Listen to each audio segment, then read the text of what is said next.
Happy Halloween, everyone!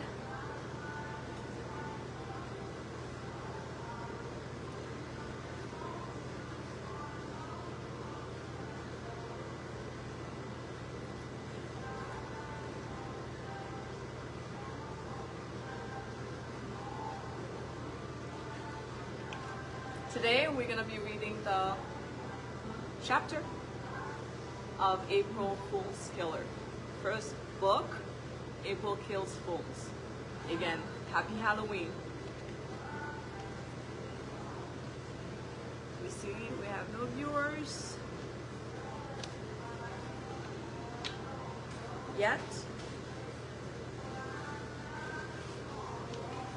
I am going to start reading chapter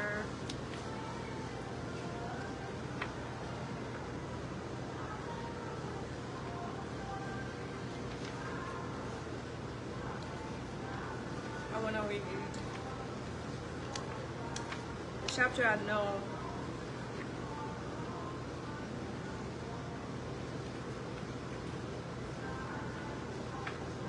will help you understand April and her struggle.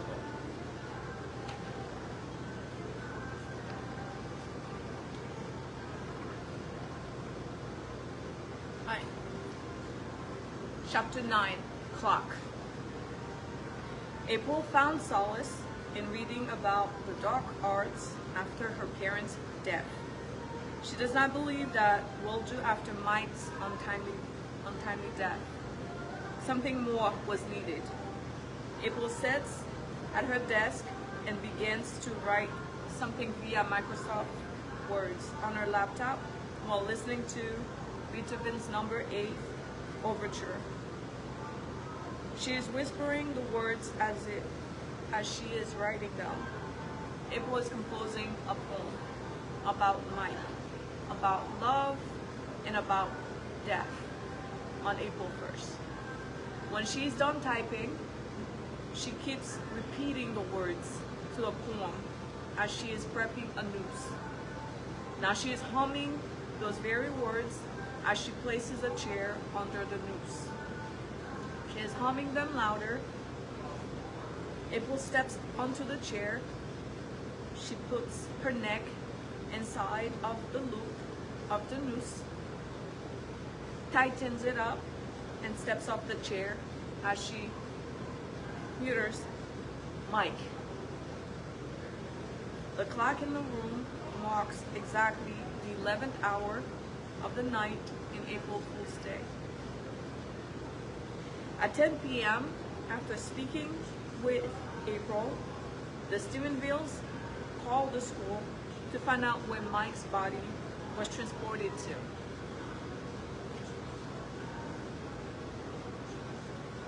The school administration was clueless. They called the house to help locate the body.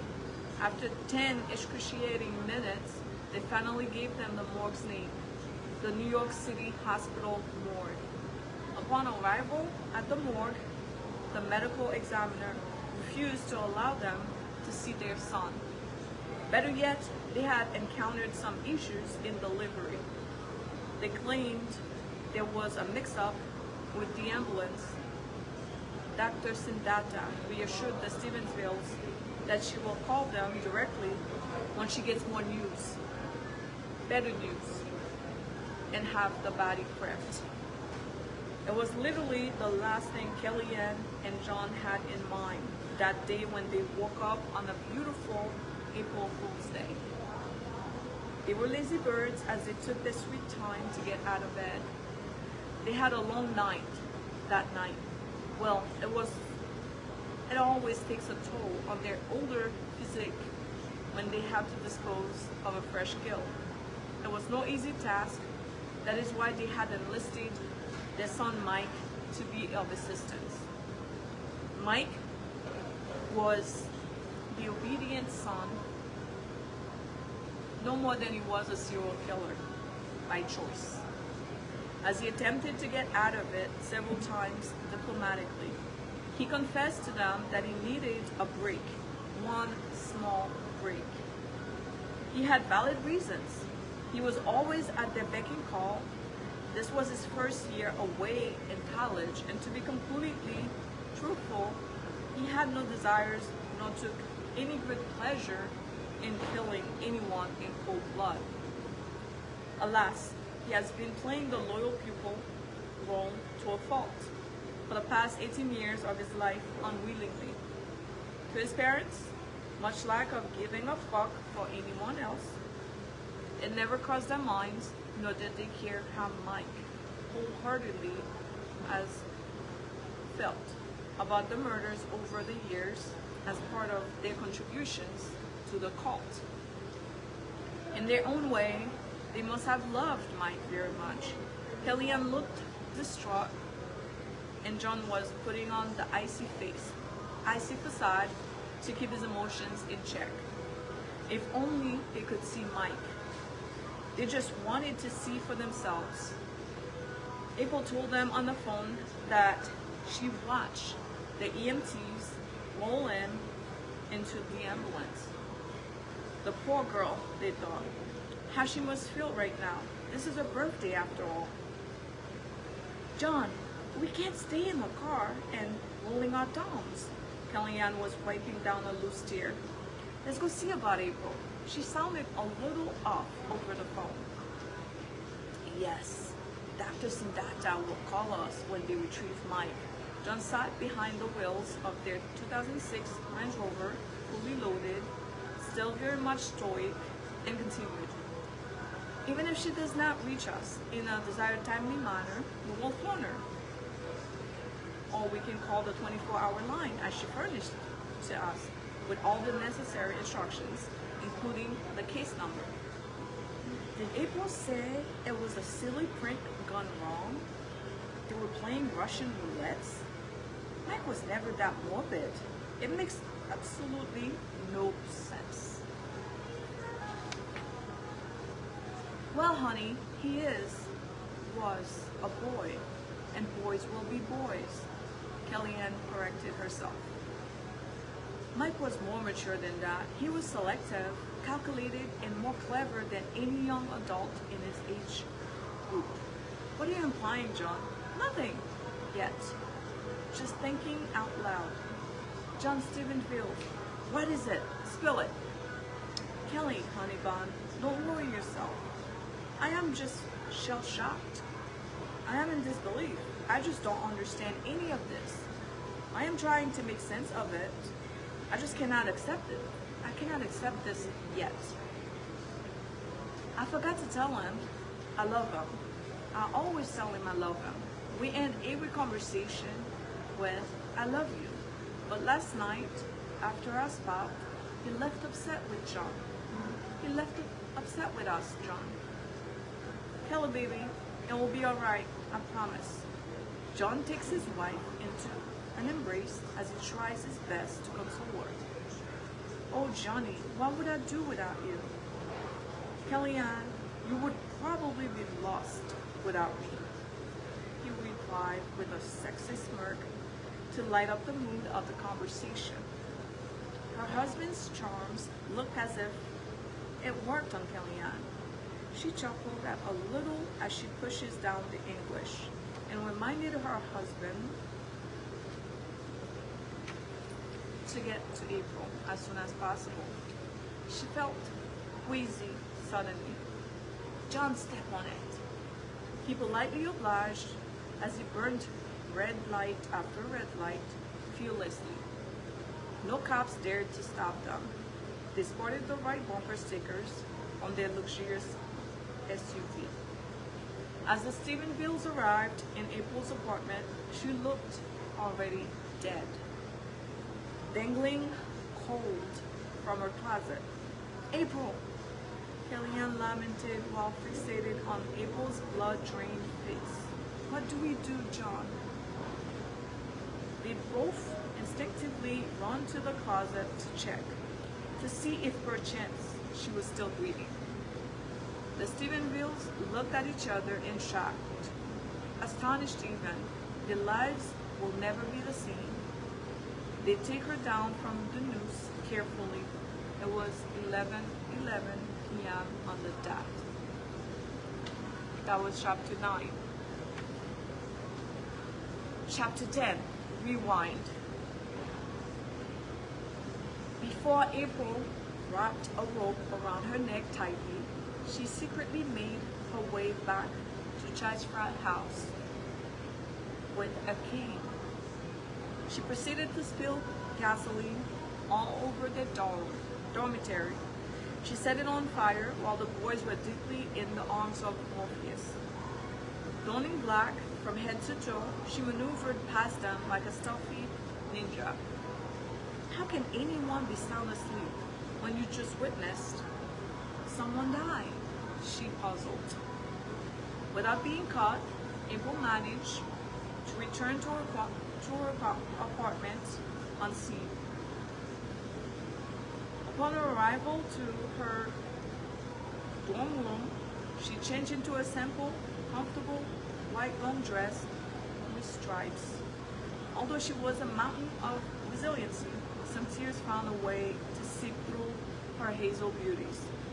She remembered one of her very last conversations with Mike during their weekend of exploration in the city. The way his eyes shined when he smiled at her. The way he looked at her the last night they were together in that hotel room. The way she felt in his loving and caring embrace. Their intimacy, shared organically, enabled her to confirm that her love for Mike was not just a crush or lust. It was genuinely real and was never going to fade in this lifetime or the next.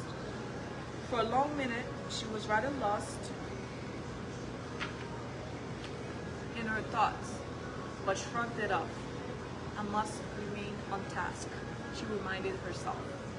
First thing first, she self-motivated to carry out the most tragic phone call to the Stephenvilles, to deliver the deplorable news of their only son's demise. All the while, she was reassuring herself that Mike would have done the same for her, discounting the fact that Mike should have never been playing Russian roulette with these episodes to begin with, especially on her birthday. The only birthday she has asked for his company, or any company for that matter. Something must have tricked or pushed him to do so, she countered. We all have two wolves to feed daily after all. After that, April concocted a potent, spellbound, dedicated poem. And last thing last, she noosed herself in her closet after intonating the room, all in that order.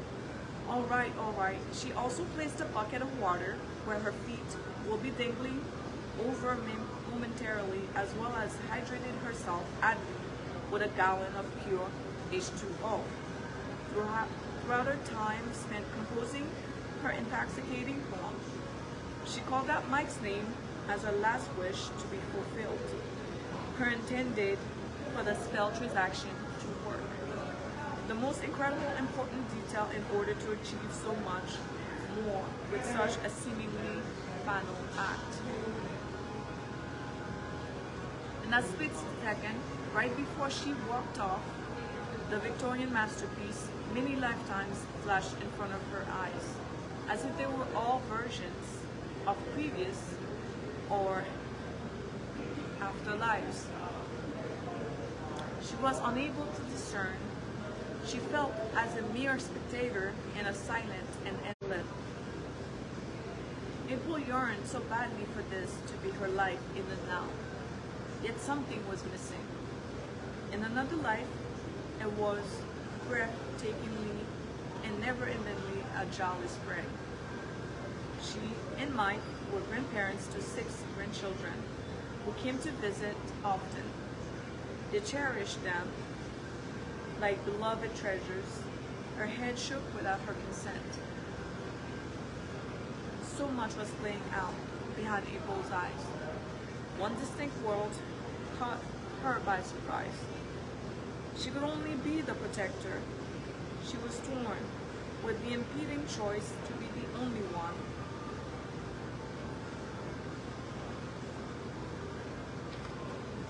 To be the only joyful soul, or everyone else's wellness, happiness, including Mike's. Her left eye twitched.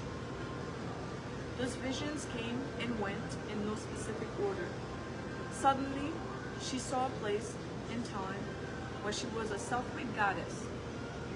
She accepted a deal from Father Time himself, who took a liking to April because of her unbelievable ordeals, her lifetime of pain and sufferings. Zeus's Peter had a soft spot for oppressed creatures who had paid odious dues long before they could even owe any soul a thing. He was ever so generous to breathe some of his own powers as well as his offspring's chaos and mix his abilities into her. Most importantly, because she was at last a woman.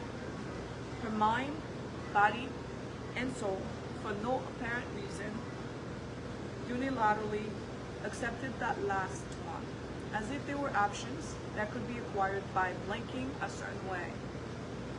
That only her mind's eye knew and agreed to before April even came to in this one. Could it really be so? A prearranged signal to select the reality we want, frequenting with, or encountering for the very first time before entering it subconsciously? A knowing smile spread across her face. She could accomplish so much with that one, she thought quietly to herself.